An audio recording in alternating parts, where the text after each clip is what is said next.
Thankfully, there have always been a strain of folks who come to Missouri who want to do things a little bit differently than do everyone else.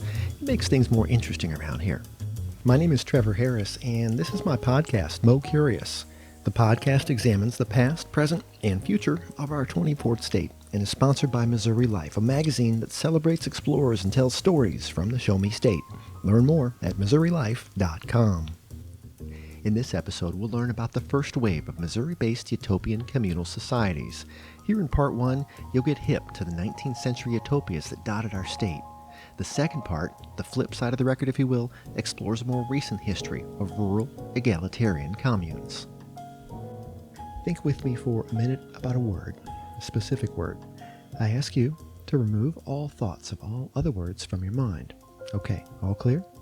The word up for review is communism. What comes to mind when you hear that word? Maybe you imagine Karl Marx, who advocated public ownership and control of the means of production and natural resources. Maybe I say communism and you see Fidel Castro, whose death in 2016 seemed to end our era's longest-running experiment with communism. Remember, North Korea's Kim Jong-un and his family maintain their own ongoing multi-generational take on the communist concept. For this two-part episode of Mo Curious, I want to get back to the origins of the idea of communism, that is, communal activity and a shared economy. The communal societies that emerged in the middle of the 1800s in rural Missouri were light years different from the 20th century's large-scale state-owned centralized economies. I invite you to think small here. Missouri, as it turns out, has a history of small-scale, rural, egalitarian, utopian settlements. In the most advanced expressions, these communities' members share income and expenses. Considering our state's culture of rugged individualism, I was curious where the idea of utopia came from and how it took root here. I called on Steve Wittgenstein. The Columbia-based academic was nominated for the PEN/Faulkner Award this year for his short story collection, Scattered Lights.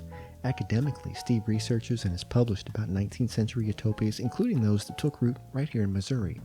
One of his special interests are the Icarians, a late 19th century utopian community based in St. Louis and Nauvoo, Illinois. Defining a utopian society is kind of tricky, and people argue about this. But basically, it's any kind of a group that governs itself by some kind of guiding principles or formation principle that sets them apart in some ways from mainstream society. It could be economic, it could be religious, could be some kind of cultural community, some kind of ideological principle that they decide that they're going to live strictly by and follow the rules of that organizing idea. Generally speaking, some element of communal sharing and ownership is involved. So you can still have, for example, some religious communities that are set apart, but they're essentially capitalist in nature, and they sort of blend into mainstream society. And so you wouldn't necessarily want to call them utopian because they don't have any kind of idea of being genuinely different from the outside world. When people talk about utopian societies, they're usually thinking of something that is communal or sharing of ownership or some kind of common sharing of the treasury or things like that to go along with their idea, whatever that idea may be. As for the ones that came in Missouri, there was a few that were, pretty short-lived. There was a colony of Swiss utopians just west of Westphalia on the Osage River that didn't last more than a couple of years. There was a colony of Germans who were followers of Dr. Kiel in Bethel, and they were very religious in their organization in that they were, a sort of an offshoot of the society that Dr. Kiel had come from. And then there, of course, were the Icarians outside of St. Louis. all of these kind of landed in Missouri in the 1840s and 50s. And then there were others, quasi-utopian communities. A lot of people will think of the early Mormon settlements up, north and east of Kansas City and Independence as kind of having utopian components to them, in that they did, there was a lot of sharing of the common treasury, and they certainly were trying to set themselves apart from society in important ways. There was a significant amount of socialist communal thinking that was going on in Europe before Marx came along. Probably the most famous progenitors of this kind of movement were Fourier in France and Robert Owen in England. Both of them were, had very systematic kind of communal ideas about how a society should be organized.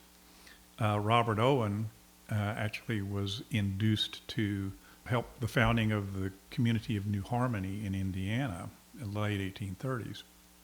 So he brought his ideas over to the New World.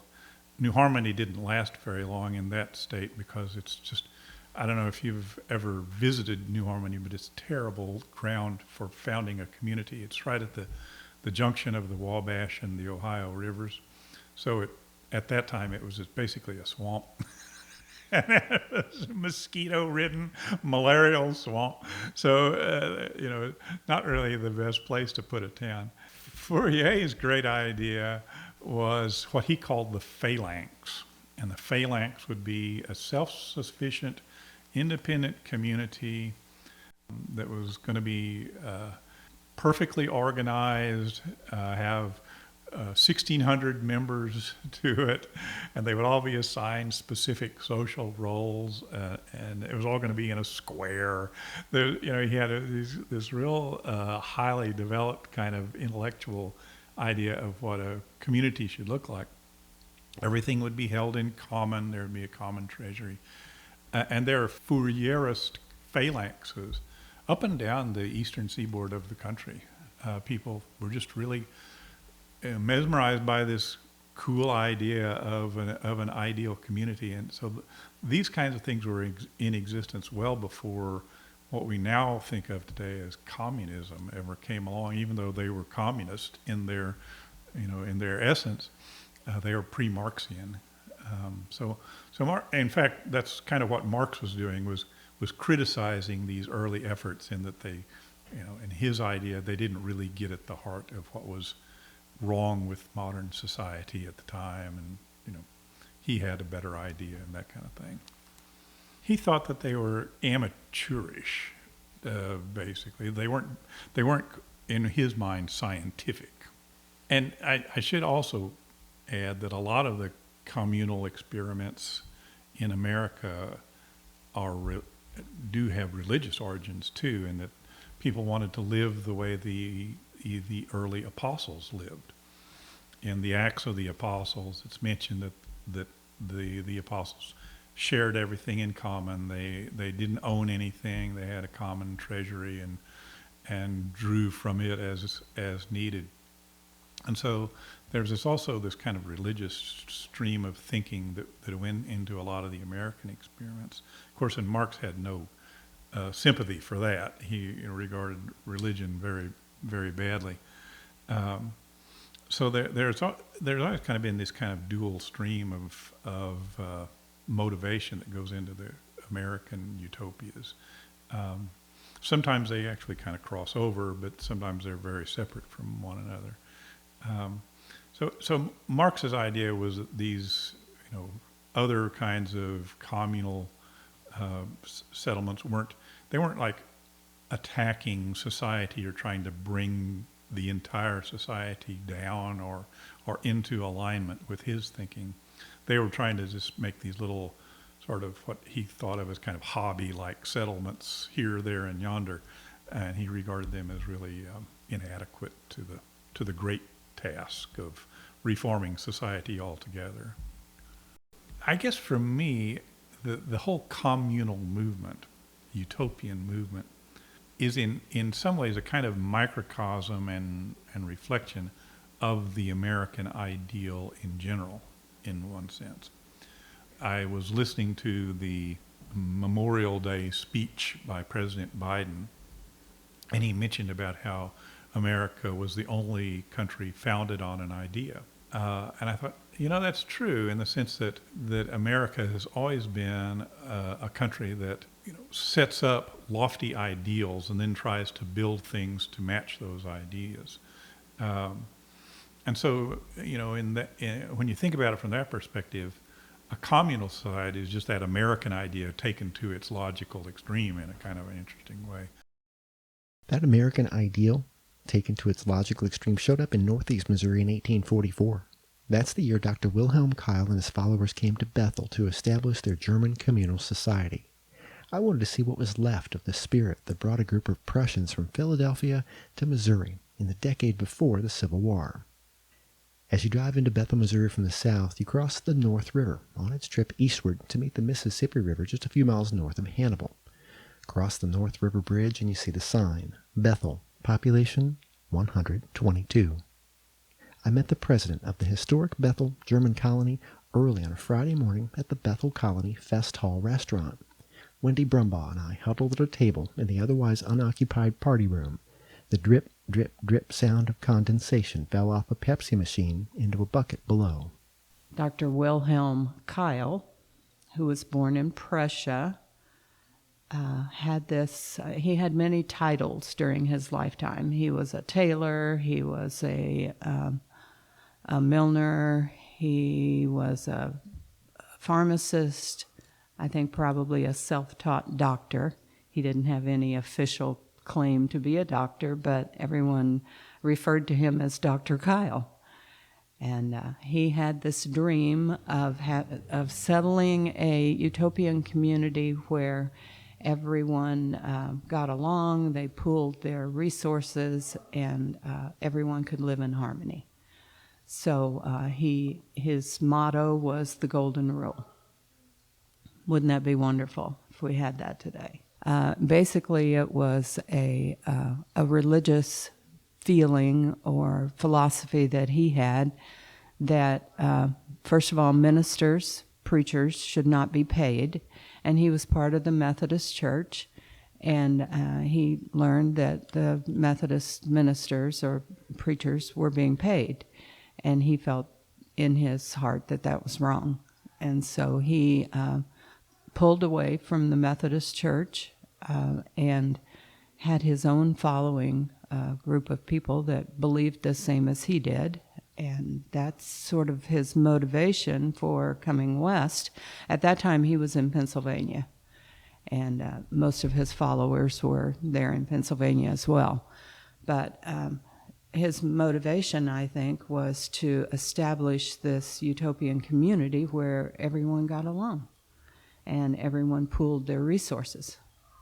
So in Pennsylvania, he had some very close friends, scouts, he called them, and he sent them west to find the perfect settlement. And they didn't have many requirements. Really, the only one I've read about was that it needed to be near water, obviously for power. Once the scouts were here in Bethel, then they went back to Pennsylvania and talked to Dr. Keil, and he and some of his followers, just a few, like 25, started their trip to Bethel. And so in 1844, they arrived in Bethel, and the first winter, it was rough. Missouri winters get pretty cold. And with very little to survive on here, only what they could bring with them. But they did survive, and in the fall of 1844, then they started some of the construction. The way that the town was built was a house on each corner of the block. There were no yards. They didn't waste property for yards. So the barn was also in that same block, and then the animals were right up to the back door of the houses. every house had a huge garden. Obviously, they had to preserve their food in the summer for winter. And so every family had a big garden. In about 1855, Dr. Kyle became a little restless as his history, as you can read about his history, and he felt that there may be too much influence from the outside world, and he wanted to keep Bethel as it was, as he had founded it or established it. So in about 1855, he became a little restless and decided to further go west. And I'll slip in a little story here. Dr. Kyle had children, and he had a teenage son named Willie. And Willie was so excited about going west with his dad. You know, this was a wagon train of about 200 people, but 2,000 miles. So when you think about that, through Indian territory at that time, but Willie was so excited and wanted to ride in the lead wagon. He wanted to lead the wagon train to west, which we now know is Oregon. That's where they stopped, or that's where they landed and settled Aurora. But before the wagon train left Bethel, Willie became very ill, and Willie died. Right before his death, his dad promised him, Dr. Kyle promised him that yes, Willie, you will lead the wagon train. Well, then when Willie got sick and died, Dr. Kyle kept his promise, and they built a casket, lined it with lead, and filled it with their Golden Rule whiskey, and Willie was in the lead wagon going west. So Dr. Kyle kept his promise, and Willie got to lead the wagon train. And it's been noted as the longest funeral procession ever known. And ironically, there were Indians, but they had no trouble from the Indians because of the religious factor and their dedication and faith, and so they left the wagon trains alone.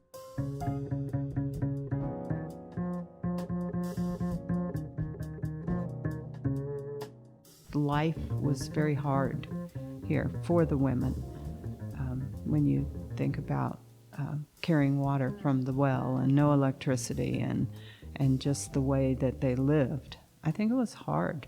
And there are some documents written by women that talked about a daily life in the life of a woman or a mother here.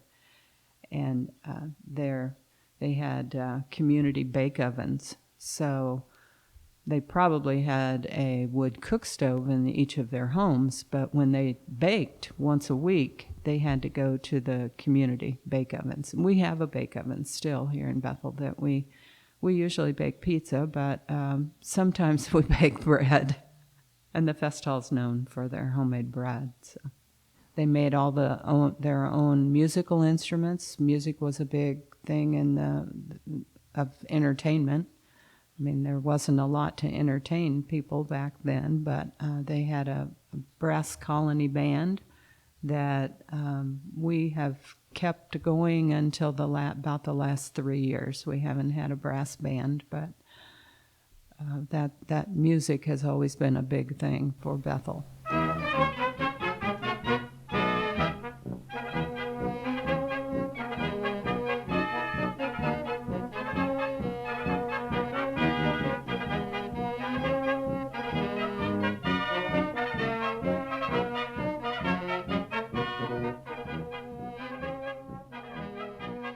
Historic Bethel's Wendy Brumbaugh was clear when I asked if she could see herself living a life of so much sharing.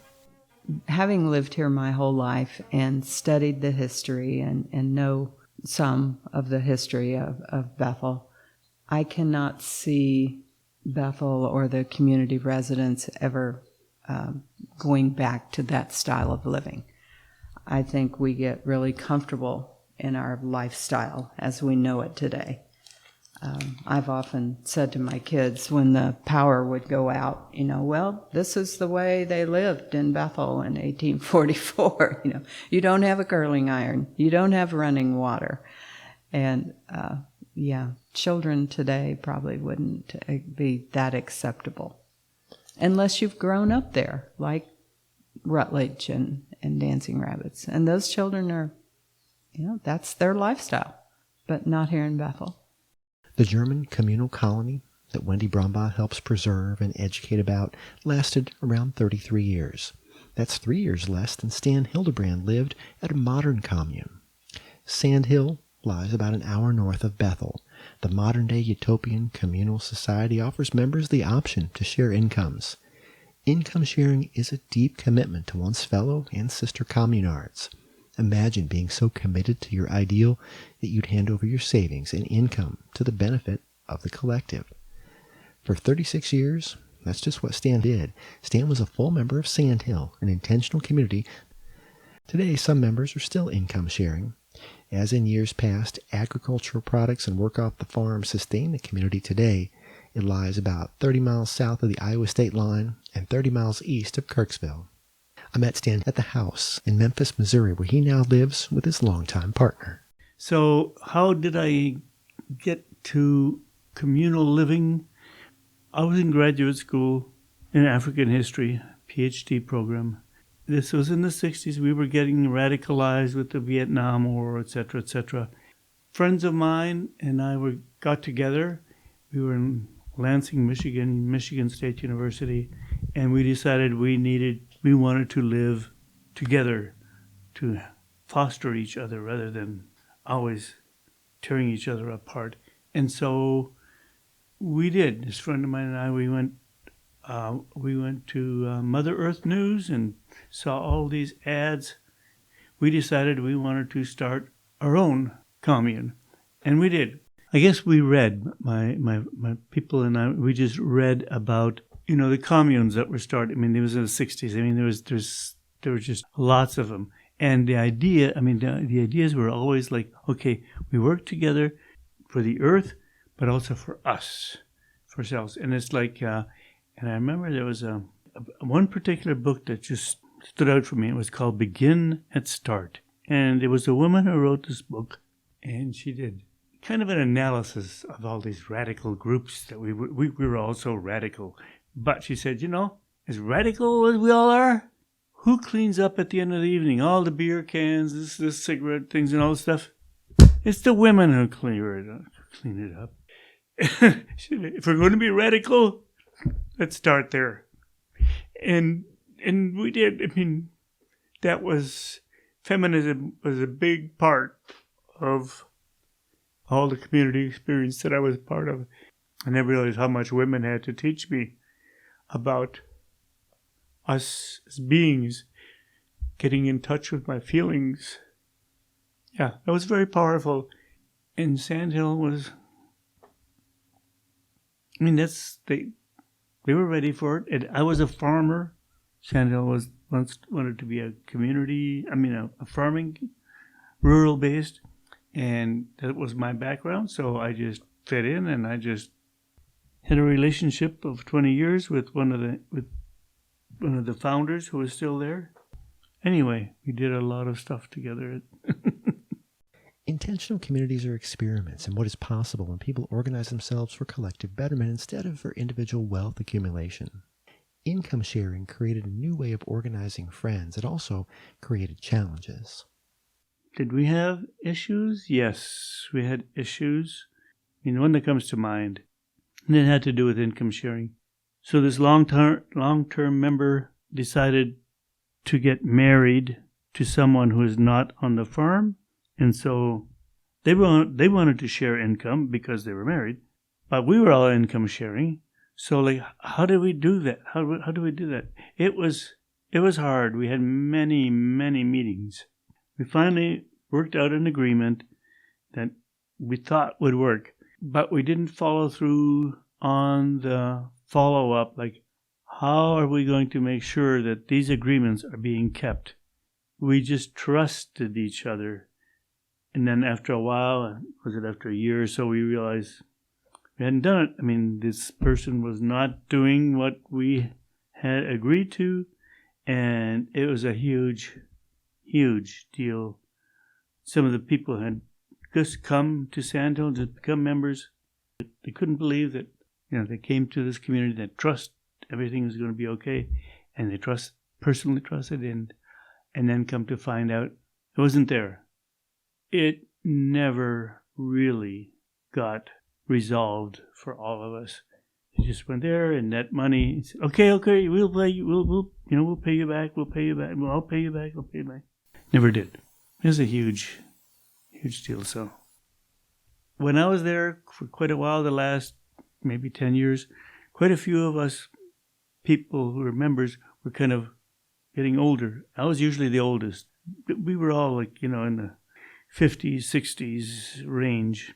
And so we had a camaraderie, and then we decided we needed to get younger people in there, and we focused on that. It took a couple of years, but then they came. And then after a while, in a few years there, our mix totally changed from being older people to younger people. At one point, I was the only older person left. And my partner, who I live here with, she used to be at the community too. But she came to town here and bought the house, etc. So what I noticed when I was at Sandhill, that toward the end there, when I was the only one, it's like, we always sat on the porch after having dinner together, and we talk, and and some of the times they talked so quietly I have hard of hearing, and I couldn't hear them. And if I did hear them, I'd say, "Now, you all laugh. What was so funny about that?" And they'd explain it to me. It still wasn't funny to me. So I was a fish out of water. After dinner, I would go to my room. I would read a book or look at something, whatever. But of course, I was still coming here to see my partner here and stay overnight, etc. And gradually I did more and more of that, and I decided, you know what? I feel comfortable here. I like it here. I can still go to happy hour at Dancing Rabbit. I can still go to whatever, you get invited to meals at Sandhill. It's still there, it's still there. And several other people that lived at Dancing Rabbit or rather live in town here. Our very, very next neighbor is an ex-Dancing Rabbit member.